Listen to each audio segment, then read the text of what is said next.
네, 함께 예배드리러 오신 여러분들을 환영합니다. 우리는 계속해서 수요일 저녁 예배 시간을 통해서 로마서의 말씀을 함께 살펴보고 있습니다. 바울은 로마 교회 교인들에게 복음의 체계를 바로 가르치기 위해 로마서를 기록했습니다. 그리고 자신이 서바나로 가기 위해서 중간 기착지로 로마를 활용할 생각도 있었습니다. 1장의 내용은 바울 자신은 자유인이었지만 예수 그리스도로 인하여서 예수 그리스도의 종이 되었다는 고백을 담고 있습니다. 또한 로마의 교인들의 믿음이 온 세상에 전파되었다는 감사의 고백, 그리고 바울이 복음의 빚진 자가 되어서 하나님의 은혜 가운데 이 복음을 너희들에게 전한다라는 고백이 1장에 담겨 있습니다. 그리고 로마서 전체의 핵심이라고 할 수 있는 1장 17절 말씀, 복음에는 하나님의 의가 나타나서 믿음으로 믿음에 이르게 하였고 오직 의인은 믿음으로만 살 수 있다라는 선언을 하였습니다. 그리고 1장 뒷부분을 보면 우리가 지난주에 함께 살펴보았듯이 하나님을 마음에 모시지 않는, 하나님을 알지 못하는 자들이 가지고 있는 그런 갈급함 그리고 허무함에 대해서 함께 살펴보았습니다. 그들은 마음의 중심에 하나님 모시기를 거절하였기 때문에 육체적인 쾌락을 쫓아서 삶을 살아갔고 또 여러 가지 부정직하고 부도덕한 모습으로 자신의 삶을 살아갔던 것입니다. 바울은 이제 2장 말씀을 통하여서 본격적으로 하나님의 말씀을 가르칩니다.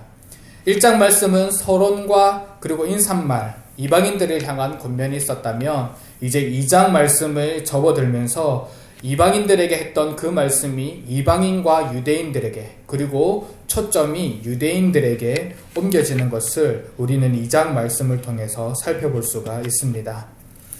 지난 시간에는 우리가 하나님 없는 삶에 대한 공허함, 무의미함에 대해서 함께 살펴보았습니다. 2장에 넘어와서는 바울은 판단과 심판의 문제를 다루고 있습니다. 이 판단과 심판의 문제를 다루면서 지난 시간에 함께 살펴봤던 육체적으로, 도덕적으로 타락한 그 당시의 사람들을 자신이 가지고 있는 잣대와 판단 기준으로 판단하는 사람들을 향하여서 2장 1절부터 11절까지의 말씀을 말하고 있는 것입니다. 1절 말씀을 보면 그러므로 남을 판단하는 사람아, 누구를 막론하고 내가 핑계하지 못할 것은 남을 판단하는 것으로 내가 너를 정죄함이니 판단하는 내가 같은 일을 행함이니라 라고 기록하고 있습니다. 도덕적으로 문란한 사람과 대조적으로 판단하는 사람이 로마서 2장 1절 말씀에 나옵니다. 판단하다라는 것은 자신이 어떤 가치와 기준이 있기 때문에 판단할 수 있는 사람입니다. 이는 이방인과 유대인 모두에게 해당되는 말씀입니다. 먼저 이방인들은 당시에 하나님을 알지 못한 채로 살아갔던 사람이었습니다. 그러나 그들에게 복음이 없었다고 해서 그들이 수준 낮은 삶을 살아가고 있지는 않았습니다.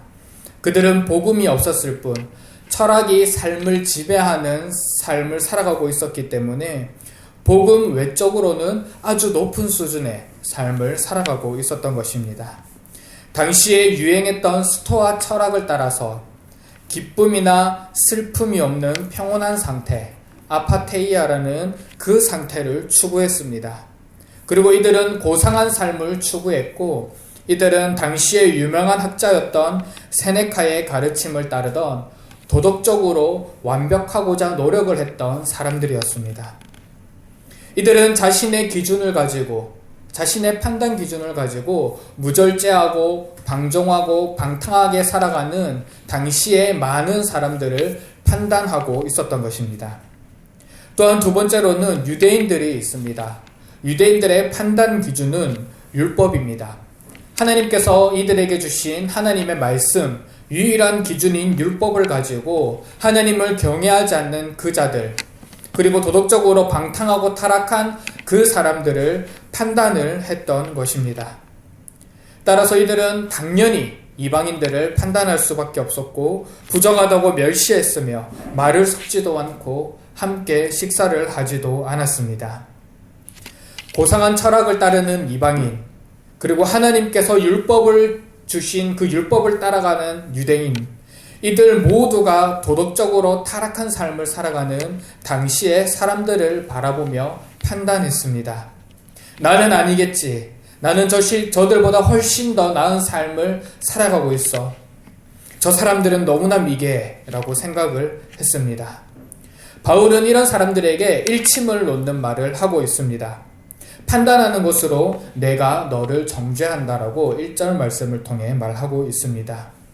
이해가 되지 않죠. 자신들은 도덕적인 고상함을 유지하면서 살아가고 있다고 말했고, 자신은 하나님께서 주신 율법을 가지고 삶을 살아가고 있다라고 이야기를 했는데, 바울은 그들을 향하여서 너희가 가진 그 판단으로 너희가 정죄를 받는다라고 말을 하고 있기 때문입니다.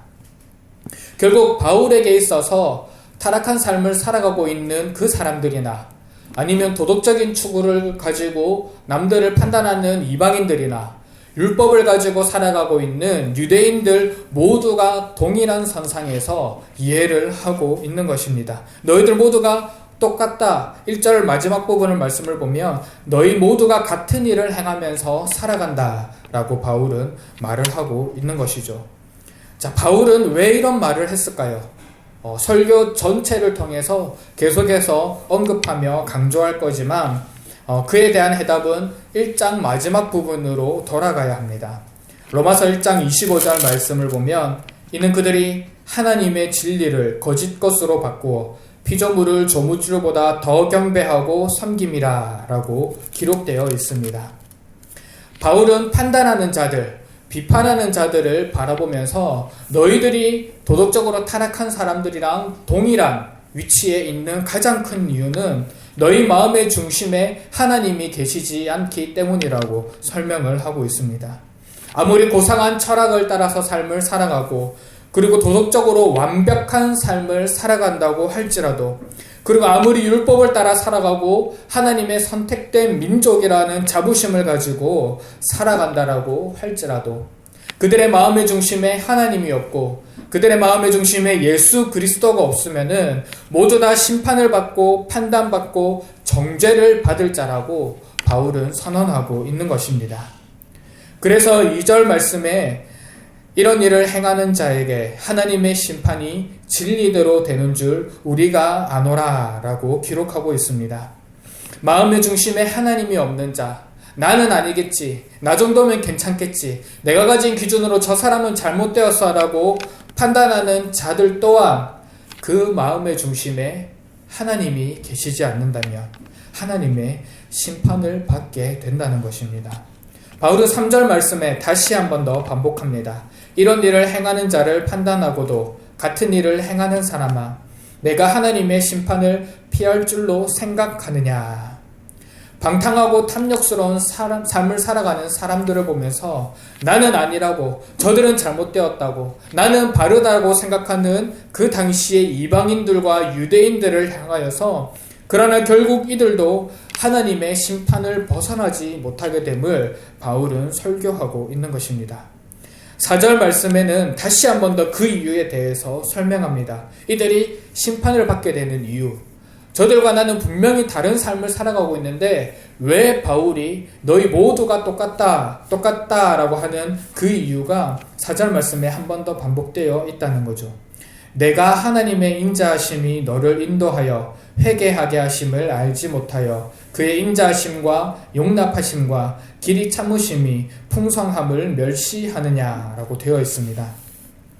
한글 번역 성경은 내용이 조금 어렵습니다. 이 부분 어렵게 번역이 되었습니다. 그래서 제가 원어를 가지고 다시 한 번 더 번역했는데, 그의 풍성함과 선함, 인내하심과 오래 참음을 너는 멸시한다. 여기서 말하는 그는 하나님이죠. 하나님께서 주시는 풍성함과 선함, 인내하심과 오래 참음을 너는 멸시한다. 왜냐하면 하나님의 선함이 너를 회개로 인도하는 것을 알지 못하기 때문이다 라고 되어 있습니다. 즉 고상한 철학을 따르는 이방인들, 하나님께서 율법을 허락하여 주셔서 율법대로 순종하면서 살아가는 유대인들 또한 그들의 마음속에 하나님의 선함을 알지 못하는 것은 물론이요, 하나님의 풍성하심과 선하심, 인내하심과 오래 참으심을 그들 마음 가운데 멸시하는 마음이 있었기 때문에 이들 또한 하나님의 심판을 피하지 못함은 물론이요, 그들이 미개하다고, 그들이 잘못되었다라고 말하는 1장 후반부에 나오는 도덕적으로 타락하고 방탕한 삶을 살아가는 자들과 다를 바 없는 삶을 살아갔다는 것이죠.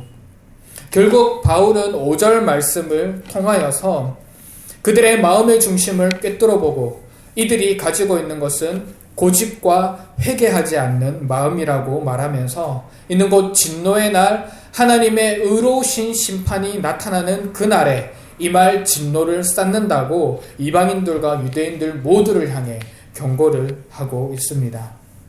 자, 여기까지 살펴본 말씀으로 우리는 우리를 향하신 하나님의 음성을 들을 수가 있습니다. 첫 번째로 우리는 우리의 마음의 중심이 얼마나 바르게 세워져 있는지를 함께 돌이켜보고 살펴보아야 합니다. 본문의 대상이 되는 이방인과 유대인들처럼 나는 아니라고 생각하면서 남을 판단하는 나의 모습을 가지고 있지만, 그러나 우리 또한 마음의 중심에 하나님을 모시지 않고 살아가고 있지는 않는지, 아니면 하나님을 모신다라고 고백을 하면서 나 스스로가 교만하고 나 스스로가 주인이 되어서 그렇게 살아가고 있지는 않는지 돌이켜보아야 합니다. 바울은 그들의 마음의 중심을 꿰뚫어 보았습니다. 겉으로 보면은 도덕적인 고상함, 철학적인 완전함, 율법에 순종하는 삶을 살아가는 것처럼 보이는 그들이라고 할지라도 그들의 마음 가운데 하나님을 멸시하고 그들의 마음 가운데 회개하는 마음이 없는 그 마음을 바울은 꿰뚫어보고 권면을 하고 있는 것입니다. 하나님은 동일하게 이 시간 저와 여러분들에게 말씀을 하십니다. 마음의 중심을 살펴보고 도전하고 계십니다. 나는 괜찮아. 나는 이만하면 됐어. 나처럼 신앙생활 잘하면 됐어 라고 생각하는 저와 여러분들에게 정말 우리의 마음의 중심이 여호와 하나님을 향해 있는지 도전하고 계십니다. 남을 판단하는 것이 필요합니다. 판단하는 것 자체가 기준을 가지고 있기 때문에 그 기준에 멀어지면은 다시금 원래의 모습대로, 다시금 처음의 모습대로 돌아가기 위해서 반드시 필요합니다. 문제점을 인식한다는 것이죠. 건전한 판단과 건전한 비평은 공동체가 더욱 건강한 모습으로 세워져 나가기 위해 꼭 필요한 것이고, 또 자기 스스로에게도 거룩한 하나님의 백성으로 살아가기 위해서 반드시 수반되어야 하는 것이 자기를 돌아보고 판단하는 것, 판단의 기준을 가지는 것입니다. 그러나 이 판단하는 마음이 단순히 자신을 스스로를 돌아보는 차원을 넘어서 다른 사람을 판단할 때, 공동체를 향해서 나아갈 때 이 판단의 마음의 중심에 무엇이 있는지 우리는 살펴보아야 한다는 것입니다. 우리 마음의 중심에 정말 거룩한 분노와 또 하나님을 향한 거룩한 갈망을 가지고 이것은 바꾸었으면 좋겠습니다 라고 말해서 남을 판단하고 가르치는 그 마음이 있는지, 아니면 남을 판단하고 가르치고자 하는 그 모습을 통하여서 나 스스로가 드러나고 내가 주인이 되고 다른 사람에게 내가 영향력을 미치고자 하는지 우리는 마음의 중심을 정확하게 분별을 해야 한다는 것입니다. 우리의 마음의 중심에 내가 주인이 되는 것이 아니라 하나님을 중심으로 두고 하나님의 은혜 가운데 바르게 세워진 상태에서 우리는 판단을 하고 남을 돌아봐야 할 것입니다. 하나님의 풍성한 은혜를 경험하고 하나님께서 언제나 인내하심으로 우리를 기다리시고 또 우리에게 선함과 풍성한 은혜로 찾아와 주시고 채워주시는 그 하나님에 대한 바른 고백 위에서 우리는 세워져야 한다는 것입니다. 우리의 마음의 중심이 어디에 있는지 돌아보기를 원합니다. 나의 의, 나의 만족이 이 마음의 중심에 있는지, 아니면 하나님을 닮아가고 하나님의 풍성한 은혜를 경험하면서 하나님께서 주시는 거룩한 의, 거룩한 갈망이 우리 마음의 중심에 가득 채워져 있는지 돌아보기를 원합니다. 단순히 판단만을 위한 판단, 비판만을 위한 비판, 나의 만족과 나의 의를 위한 비판이 아닌 하나님의 은혜 가운데 마음의 중심을 하나님을 향한 모습으로 살아가는 저와 여러분들이 되기를 간절히 소원합니다. 계속해서 로마서 말씀을 살펴보겠습니다. 바울은 1절부터 5절까지 말씀을 통해 판단하는 자의 마음의 중심을 꿰뚫어 보았습니다. 그리고 6절부터 11절까지 말씀을 통해 하나님의 사람들이 어떻게 살아야 하는지 가르쳐주고 있습니다. 6절 말씀에 하나님께서 각 사람에게 그 행한 대로 보응하시되 라고 하고 있습니다. 하나님이 각 사람의 행동한 대로 보응한다라고 말하고 있습니다. 여기서 보응하다라는 단어는 미래형 동사로 하나님께서 다시 되돌려 주는 것, 우리의 인간이 행동한 대로 하나님께서 되돌려 줄 것이다 라는 것을 말하고 있습니다. 각 사람이 행동해왔던 대로 미래에 하나님께서 갚아주시고 되돌려 주신다는 뜻입니다. 7절 말씀에는 참고 선을 행하여 영광과 존귀와 썩지 아니함을 구하는 자에게는 영생으로 하시고 라고 기록하고 있습니다. 긍정적인 행동을 하는 자들입니다. 이들의 특징은 인내입니다. 7절 처음 부분을 보면 참고 라고 되어 있습니다. 참고 선행하는 자, 선을 행하는 것은 매우 어렵습니다. 그것은 인내를 수반합니다. 왜냐하면 우리의 본성 자체가 악하기 때문입니다.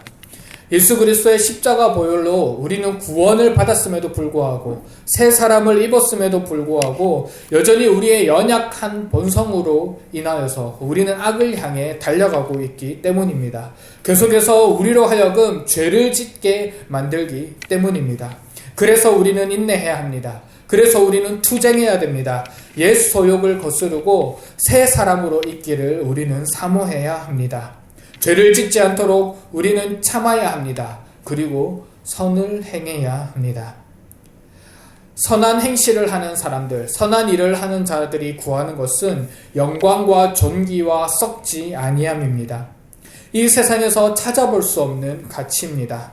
단순히 고결한 이상이나 철학적인 가치가 아니라 예수 그리스도 안에서 우리에게 새롭게 주어진 영원을 향한 추구를 말하고 있습니다. 하나님을 향한 갈망입니다. 하나님의 뜻이 이 땅에 이루어지소서라고 고백하는 고백의 성취입니다.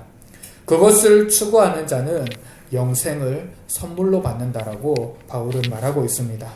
자, 이와는 대조적으로 악을 행하는 자들이 등장합니다. 8절 말씀이죠. 당을 지어 진리를 따르지 아니하고 불의를 따르는 자에게는 진노와 분노로 하시리라. 자, 여기서 번역이 약간 잘못이 되어 있는데 당을 지어 라고 표현되어 있는 이 부분은 우리 한글 성경으로 읽어보면은 무리를 만든다, 파벌을 만든다 정도로 이해해 볼 수 있습니다. 그러나 원어의 의미를 살펴보면은 당을 짓는다라는 뜻보다 자신의 스스로의 이익 혹은 자신의 야망을 추구한다라는 뜻을 가지고 있습니다. 그래서 8절 말씀을 다시 설명하면 자신의 스스로의 이익을 따르고 진리에 순종하지 않으며 불의를 추구하는 자는 진노와 분노로 하시리라 라고 번역할 수 있습니다. 자, 바울은 1절부터 계속 동일한 말씀, 동일한 강조점을 설명을 하고 있죠. 판단하는 자는 곧 마음 가운데 하나님이 없는 자들이라고 말합니다. 하나님의 은혜를 멸시하는 자들이라고 말합니다. 마음에 고집이 있고 회개하지 않는 자들이라고 바울은 말하고 있습니다. 그리고 8절 말씀에 스스로의 이익과 야망을 추구하는 자라고 바울은 말하고 있습니다. 이들은 하나님을 거역하고 불의를 추구하는 자들입니다. 이들에게 찾아오는 것은 하나님의 진노와 분노뿐이라는 사실을 우리는 기억해야 합니다.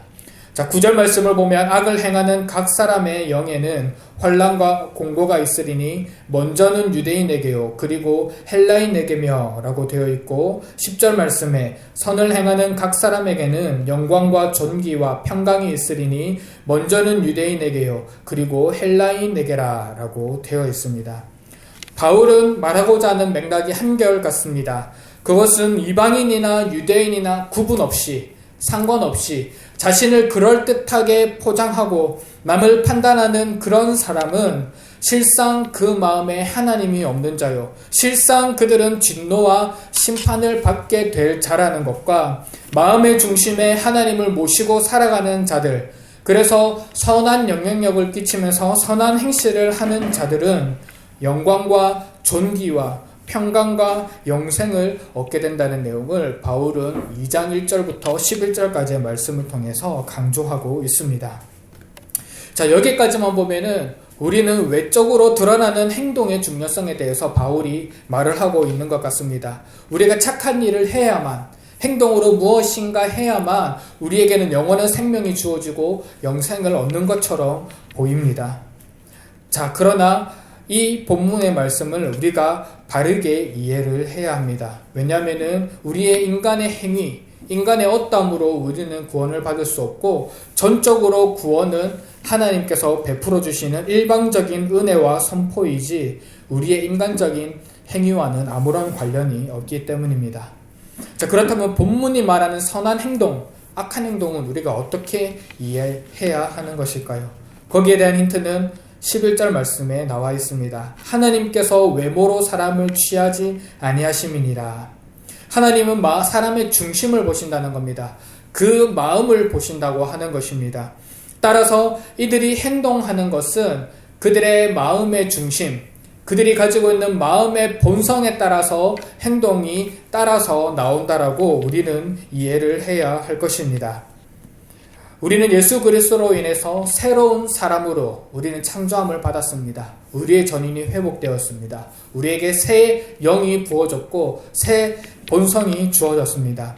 따라서 우리는 예수 그리스도 안에서 새로운 생명을 얻었기 때문에 그 생명을 붙들면서 살아간다면 우리는 마땅히 이 땅에 썩어져 없어질 것을 추구하는 것이 아니라 영원한 생명, 영원한 기쁨, 하나님께서 허락하여 주시는 영생을 바라보면서 선한 일을 하며 살아갈 수 있다는 것입니다.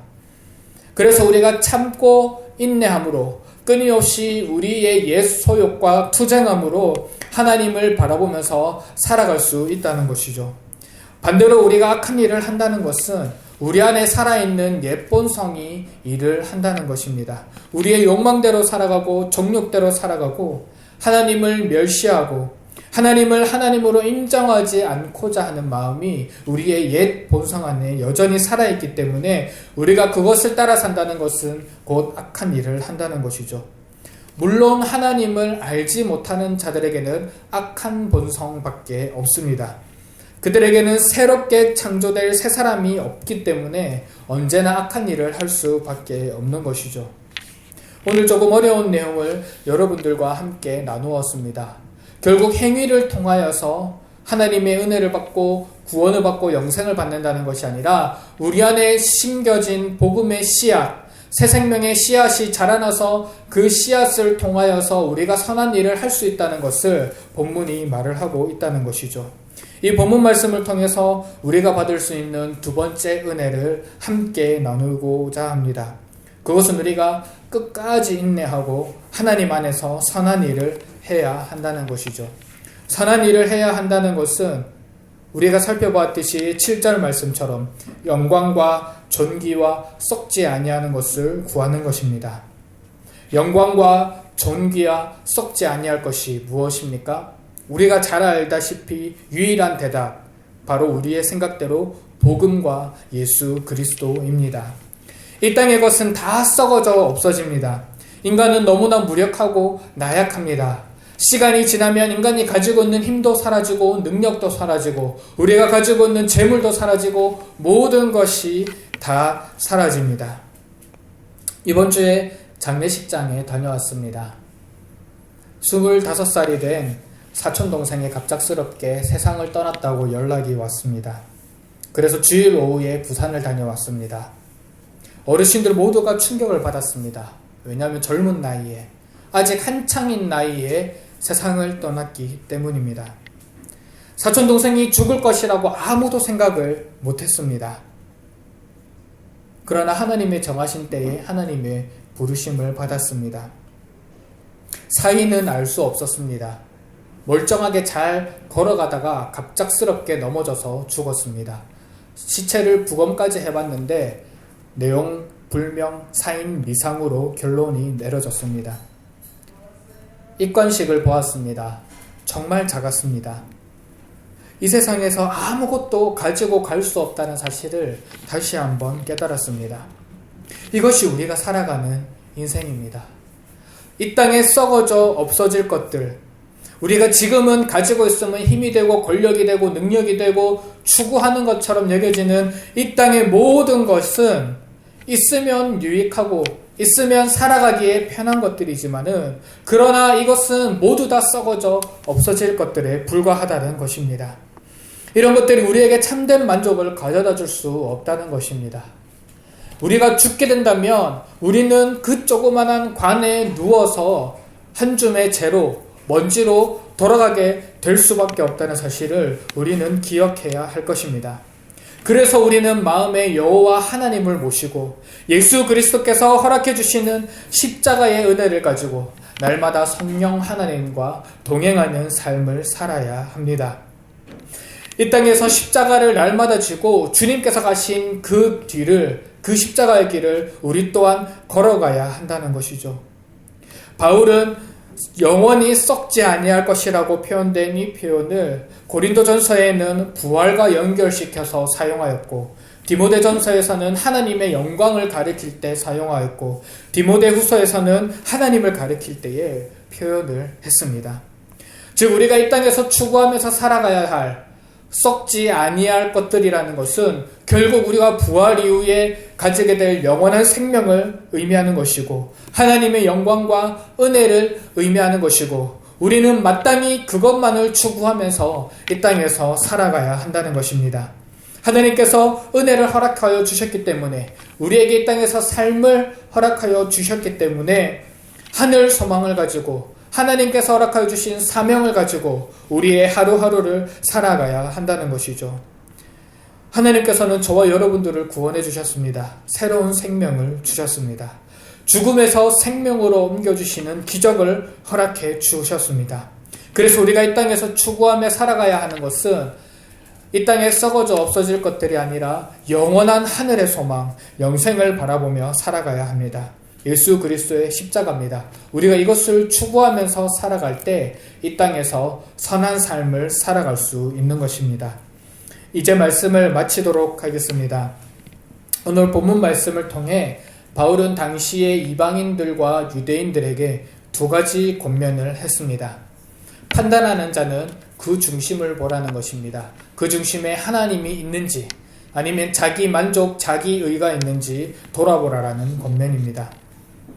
그리고 악한 일을 하는 것이 아니라 선한 일을 하면서 살아가라는 것입니다. 영원히 썩지 아니할 것들, 하늘에 있는 그 찬란한 하나님의 영광을 바라보면서 살아가라 하는 것이죠. 이 땅에서의 삶을 살아가는 저와 여러분들에게 하나님께서 동일하게 도전하십니다. 우리는 자주 판단합니다. 우리는 자주 비판합니다. 우리의 마음의 중심을 돌아보기를 원합니다. 겸손하게 하나님의 우리의 마음을 모시고 하나님보다 높아지지 않기를 간구하면서 나아가기를 원합니다. 그리고 선한 일을 하기를 원합니다. 썩지 아니할 하늘에서 영원히 찬란하게 빛나는 하나님의 영광을 위해서 살아가는 저와 여러분들이 되기를 원합니다. 바르고 원하기는 오늘 주신 말씀 잘 붙들고 남은 한 주 승리하는 저와 여러분들이 되시기를 간절히 소원합니다.